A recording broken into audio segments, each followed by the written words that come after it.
Hi friends, welcome back to my channel study with JS Kashyap. आज 26 दिसंबर है और आज हम 26 दिसंबर के करंट अफेयर्स देखने वाले हैं। तो चलिए बिना समय गवाए हुए शुरू करते हैं।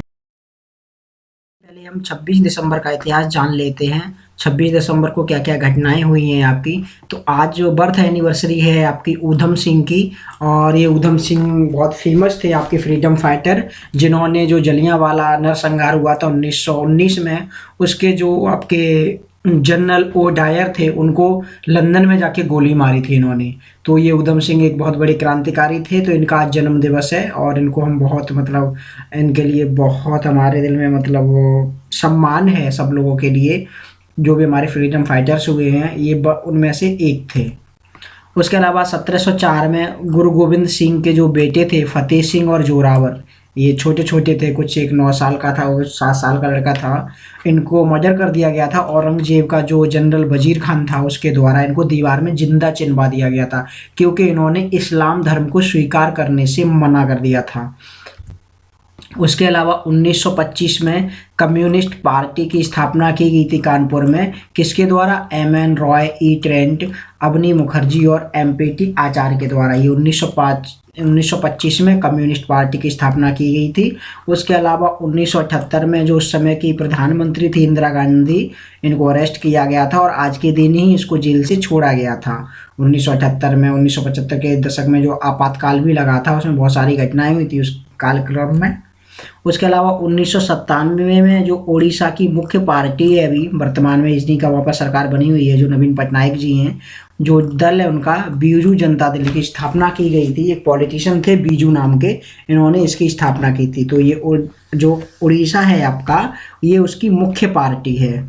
उसके अलावा 2012 में विश्व की सबसे longest high speed rail route जो बीजिंग से क्या बोलते हैं उसको, जोहांगहाऊ चाइना में, इसको ओपन किया गया था। तो ये उस समय की सबसे बड़ी रेल थी। अभी देखिए, अभी 2 रेल और हैं जो सबसे बड़ी हैं। एक आपकी अफ्रीका में है जो केपटाउन से लेकर के रियो तक जाती है, केपटाउन से लेकर काहिरा तक जाती है। उसके अलावा रूस ने भी आपकी ट्रांस साइबेरियन आपकी रेल रूट शुरू किया है। तो ये 2012 में उस समय की सबसे बड़ी जो हाई स्पीड रेल रूट था। उसके अलावा हम देखते हैं पहला प्रश्न, बहुत इंपॉर्टेंट क्वेश्चन है क्योंकि ये पहली बार मनाया जा रहा है। प्रश्न है आपका, वीर बाल दिवस कब मनाया जाता है? ये फर्स्ट टाइम सेलिब्रेट किया गया है, तो आपको बताना है कब होगा ये। 10 दिसंबर, 24 दिसंबर, 25 दिसंबर या 26 दिसंबर।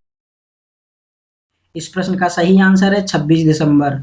तो इसकी एक्सप्लेनेशन हम देख लेते हैं। प्रधानमंत्री नरेंद्र मोदी ने 9 जनवरी 2022 को घोषणा की थी कि सिख गुरु गोविंद सिंह के 4 जो साहिबजादे हैं, इनके साहस और श्रद्धांजलि के रूप में इस वर्ष 26 दिसंबर को वीर बाल दिवस के रूप में मनाया जाएगा। यानी ये पहली बार मनाया जा रहा है। 17वीं शताब्दी में बताया था, 1704 में उनके पुत्र जोरावर सिंह और फतेह सिंह, जिनको तत्कालीन शासक औरंगजेब के आदेश पर मुगलों द्वारा कथित तौर पर मार दिया गया था, यानी जिंदा चिनवा दिया था इनको दीवार में। उन्हीं की स्मृति में इस दिन को सेलिब्रेट किया जा रहा है और ये अब से हर साल मनाया जाएगा वीर बाल दिवस। और आपका इंपॉर्टेंट हो सकता है एग्जाम में, क्योंकि पहली बार मनाया जा रहा है 26 दिसंबर को। और ये इसकी जो कार्यक्रम है, इसको मेजर ध्यानचंद स्टेडियम, राष्ट्रीय स्टेडियम है दिल्ली में, वहाँ पर ये कार्यक्रम आयोजित किए जा रहे हैं। और इसमें प्रधानमंत्री, जो वर्तमान में प्रधानमंत्री हैं नरेंद्र मोदी जी, वो शामिल हुए हैं।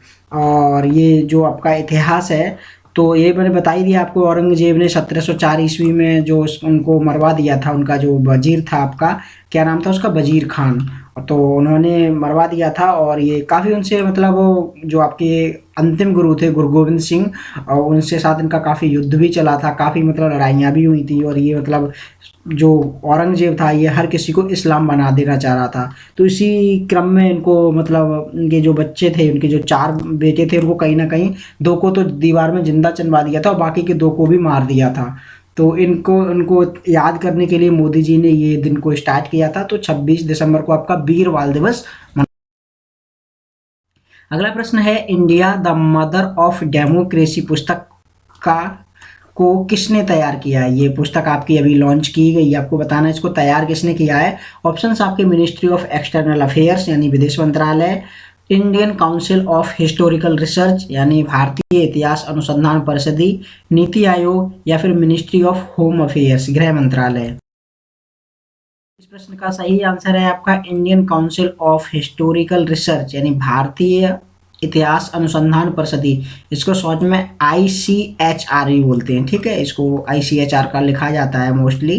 तो इन्होंने इस बुक को तैयार किया है, प्रिपेयर किया है।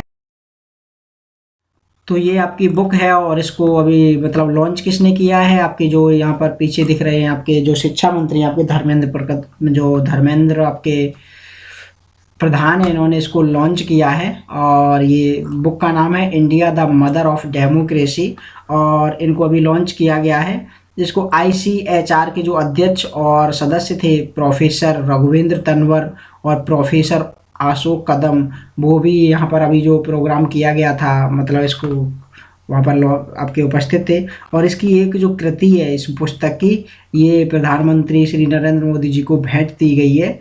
और उसके अलावा उन्होंने बोला है इस पुस्तक में लोकतंत्र की जो उत्पत्ति है इसका साक्ष्य आधारित लेखा जोखा इसमें दिया गया है। श्री धर्मेंद्र प्रधान ने कहा कि भारत में लोकतांत्रिक भावना और मूल सभ्यता की शुरुआत से ही रचे बसे हैं, मतलब भारत में ही इनका सबका प्रादुर्भाव हुआ है।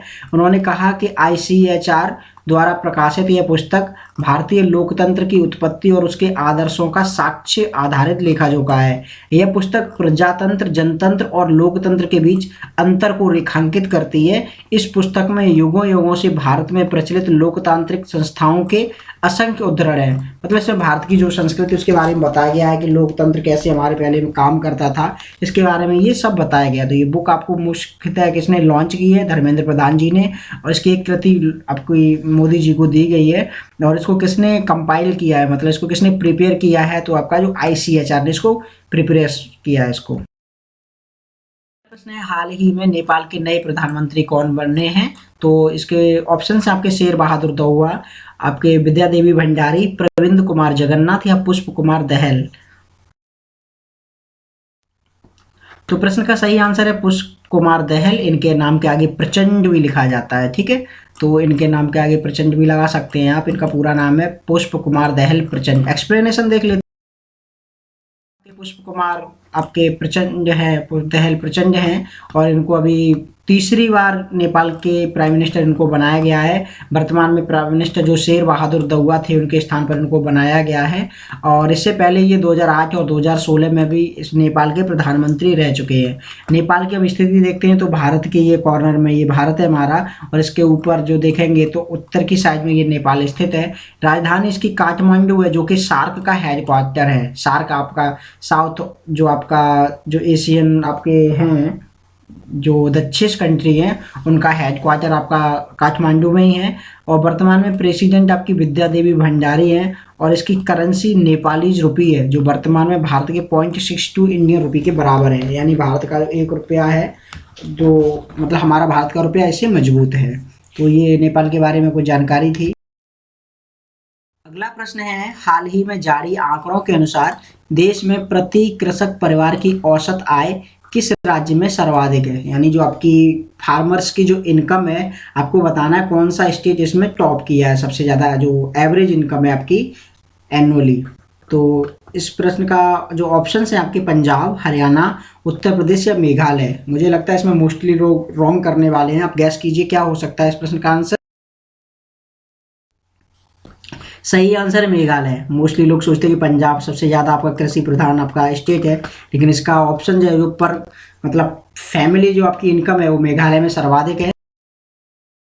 तो ये अभी अभी वर्तमान में आपके जो कृषि मंत्री हैं नरेंद्र सिंह तोमर, इन्होंने राज्यसभा का जो सेशन था आपका शीतकालीन सत्र था, उन्होंने बताया कि जो आपके ये वर्तमान में एग्रीकल्चर और फार्मर मिनिस्टर हैं, ठीक है। इन्होंने बताया कि मेघालय ने अपने देश में जो एवरेज मंथली इनकम है पर एग्रीकल्चर हाउस होल्ड उसमें मेघालय ने टॉप किया, और इनकी इनकम कितनी है 29,348। और दूसरे नंबर पे आपका पंजाब है 26,701 रुपये के साथ, और उसके बाद हरियाणा और अरुणाचल प्रदेश का नंबर आता है। तो इसमें आपका देख लीजिए नंबर 1 पे कौन है, आपका मेघालय है जो कि आपका नॉर्थ ईस्ट में है। उसके अलावा आपका दूसरे नंबर पे पंजाब है, तीसरे नंबर पे हरियाणा है। अगला प्रश्न है, हाल ही में नॉर्थ ईस्ट फेस्टिवल का 10वां संस्करण कहाँ आयोजित किया गया है। देखिए, इसका एडिशन भी याद रखना है और इस फेस्टिवल को भी याद रखना है। ऑप्शन आपके न्यू दिल्ली, गुवाहाटी असम, शिलोंग मेघालय या कोहिमा नागालैंड।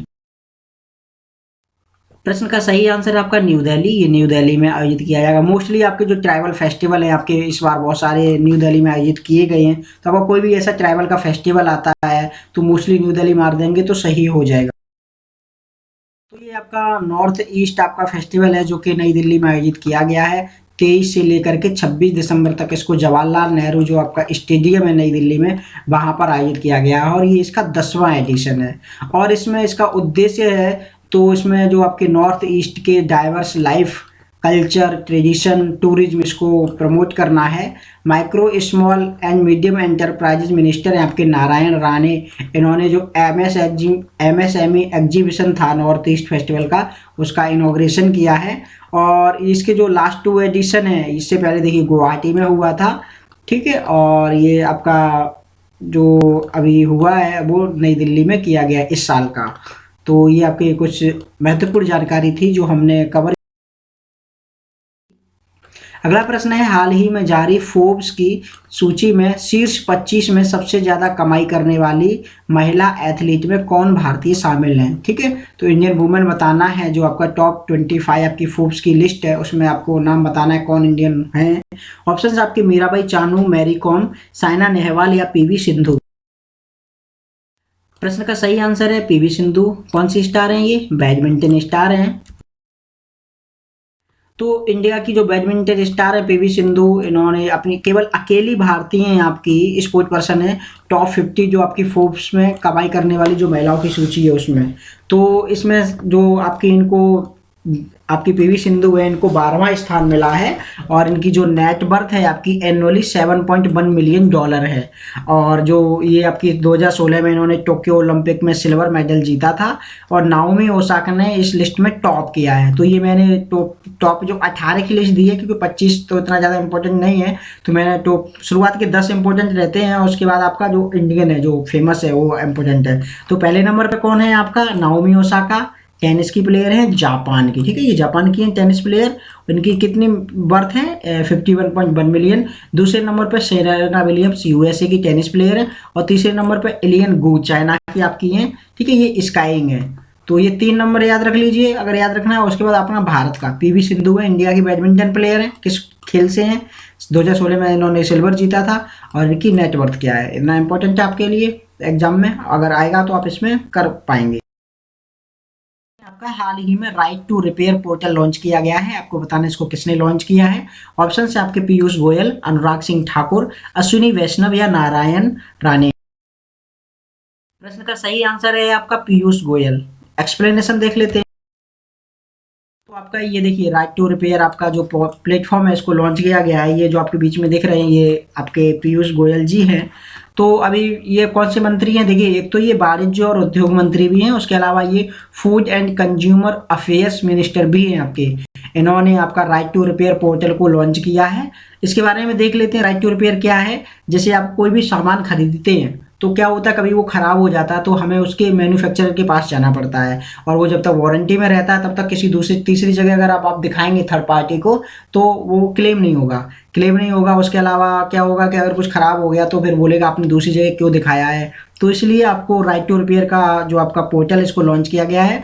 उसमें क्या होगा, जो मैन्युफैक्चरर है वो अपनी मैनुअल की प्रोडक्ट की जानकारी आपके कस्टमर से शेयर करेगा, जिससे क्या होगा, वे तो या तो कस्टमर खुद इसको रिपेयर कर सकता है या किसी थर्ड पार्टी से इसको रिपेयर करवा सकता है। तो आपकी जो डिपेंडेंसी है आपकी जो ओरिजिनल मैन्युफैक्चरर पर वो इसकी कम हो जाएगी। जैसे अभी हमने यूएसए का कोई मतलब आपका प्रोडक्ट लिया, मोबाइल फ़ोन लिया है, ठीक है, तो वहाँ पर रिपेयर मान लो रेडमी का आपने मोबाइल फ़ोन लिया और वहाँ पर रिपेयर नहीं हो रहा है और आपको कुछ अर्जेंट है, आपके गांव में रिपेयर कराना है किसी शॉप पे, तो वहाँ पर रिपेयर आप इसको करा सकते हैं और आप खुद भी मतलब खोल के दे सकते हैं मैनुअल का। अगर आप इसके बारे में थोड़ी सी नॉलेज है, नहीं तो आप किसी भी दुकान पे इसको रिपेयर करा सकते हैं। तो उसकी जो टेक्निक है वो शेयर करेगा आपका मैन्युफैक्चरर कि आपको कैसे खोलना है, कैसे काम करना है, ये सारी जानकारी राइट टू रिपेयर जो पोर्टल है इस पर दी जाएगी। प्रश्न है आपका सुशासन दिवस कब मनाया जाता है? बहुत इंपॉर्टेंट क्वेश्चन है। ऑप्शन है आपके 15 मार्च, 24 दिसंबर, 25 दिसंबर या 26 दिसंबर। सही आंसर है आपका 25 दिसंबर। 25 दिसंबर को ये सुशासन दिवस मनाया जाता है, यानी गुड गवर्नेंस डे। एक्सप्लेनेशन देख ले। तो ये देखिए अटल बिहारी वाजपेयी जी हैं, इनकी जन्म दिवस है 25 दिसंबर को, इसलिए ये दिन मनाया जाता है। तो पूरे भारत में 25 दिसंबर को भारत सरकार द्वारा सुशासन दिवस के रूप में मनाने की घोषणा की गई थी। और ये कब घोषणा की गई थी? 2014 में, सॉरी 2014 में भारत सरकार ने घोषणा की थी कि अब पूरे देश में हम 25 दिसंबर को सुशासन दिवस के रूप में मनाएंगे। और ये सुशासन दिवस किसकी याद में मनाया जाता है? अटल बिहारी जी जो वाजपेयी हैं, जो भारत के 3 बार के प्रधानमंत्री रहे हैं, इनका हैप्पी बर्थडे है। यानी 25 दिसंबर को उनको याद करने के लिए इस दिन की घोषणा की गई थी। और उस समय 2014 में इलेक्ट्रॉनिक्स और सूचना प्रौद्योगिकी विभाग द्वारा इसकी स्थापना की गई थी। ये 3 बार प्रधानमंत्री कब रहे हैं? तो ये 13 दिन के, पहला इनका जो टर्म था वो 13 दिन का था 1996 में। उसके बाद ये 13 महीने तक प्रधानमंत्री रहे थे 1998 से 1999 तक। और बाद में ये पूर्ण फुल टर्म इनका रहा था 1999 से लेकर 2004 तक। तो ये 3 बार रहे हैं। एक बार मतलब 13 दिन के लिए रहे थे, फिर 13 महीने, और उसके बाद पूरा टर्म रहा था 1999 से लेकर 2004। अगला प्रश्न है आपका, हाल ही में all India inter university fencing championship, जो फेंसिंग चैंपियनशिप 2022 है, इसका आयोजन कहाँ किया जा रहा है? फेंसिंग क्या होता है? तलवारबाजी, इंग्लिश में इसको तलवारबाजी, हिंदी में सॉरी इसको तलवारबाजी कहते हैं। आपको बताना ये कहाँ पर आयोजित की जा रही है? जम्मू कश्मीर, बेंगलोर कर्नाटक, भोपाल मध्य प्रदेश या न्यू दिल्ली? इस प्रश्न का सही आंसर है जम्मू, यानी जम्मू जो आपके जम्मू और कश्मीर का एक जिला है, इसमें ये आयोजित की जा रही है। एक्सप्लेनेशन देख लेते हैं कि तलवारबाजी जो चैंपियनशिप है आपकी यहाँ पर जो जम्मू कश्मीर है यहाँ पर आयोजित की जा रही है जम्मू में। और वहाँ के जो लेफ्टिनेंट हैं आपके, लेफ्टिनेंट गवर्नर आपके मनोज सिन्हा, इन्होंने इसकी घोषणा की है, इसके उद्घाटन की। और ये all India inter university fencing championship है, यूनिवर्सिटी के बीच में ही ये खेली जाएगी 2022-23 का जम्मू यूनिवर्सिटी में। तो ये जम्मू यूनिवर्सिटी है और इसमें 1000 से भी ज़्यादा जो फेंसर्स हैं और इसमें 100 से ज़्यादा यूनिवर्सिटी हैं पूरे भारत में, देश में, उसमें से ये पार्टिसिपेट करने वाली हैं। जो इस इवेंट को इन्होंने लेफ्टिनेंट गवर्नर ने इसको मतलब लॉन्च मतलब इनॉग्रेट किया है। और इसके अलावा इन्होंने इसका मैस्कट और जो आपका कैलेंडर था, डिपार्टमेंटल कैलेंडर, उसको भी इन्होंने लॉन्च किया है आपका।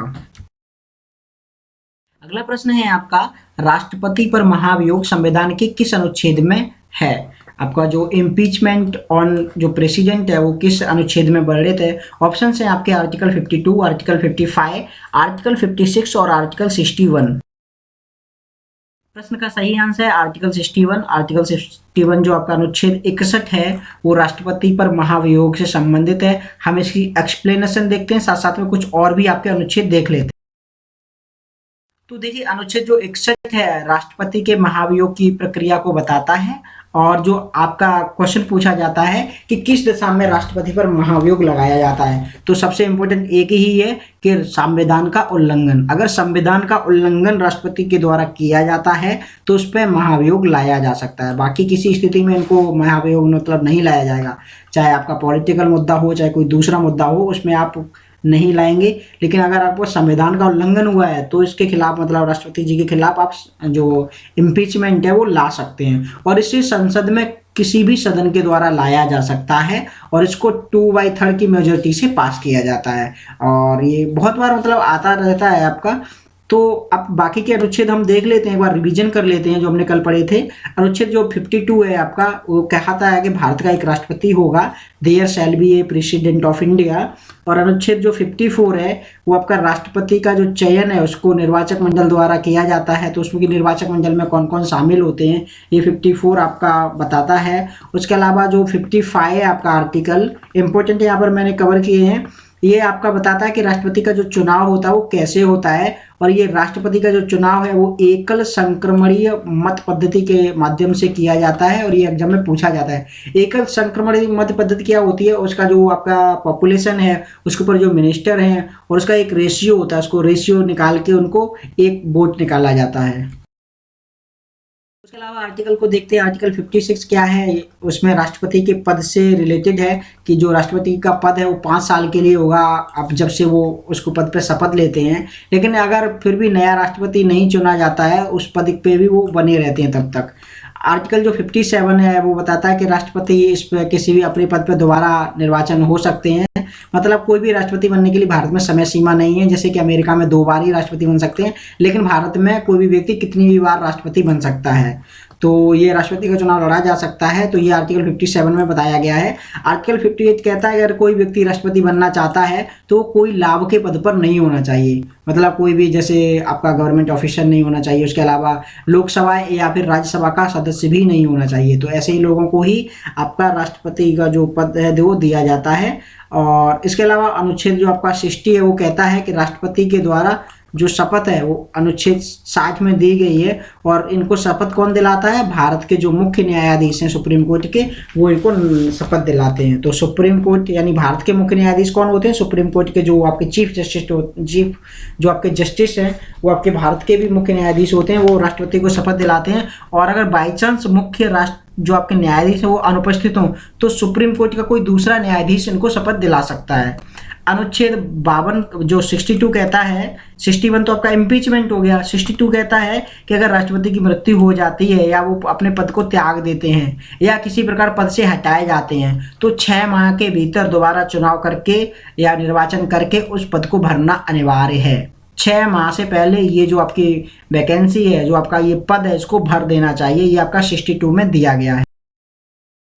तो ये कुछ क्वेश्चन थे जो हमने कवर किए। आई होप आपको वीडियो पसंद आया होगा और आपको पूरा वीडियो देखने के लिए बहुत बहुत धन्यवाद। हम आपको जाते जाते एक प्रश्न के साथ छोड़े जाते हैं।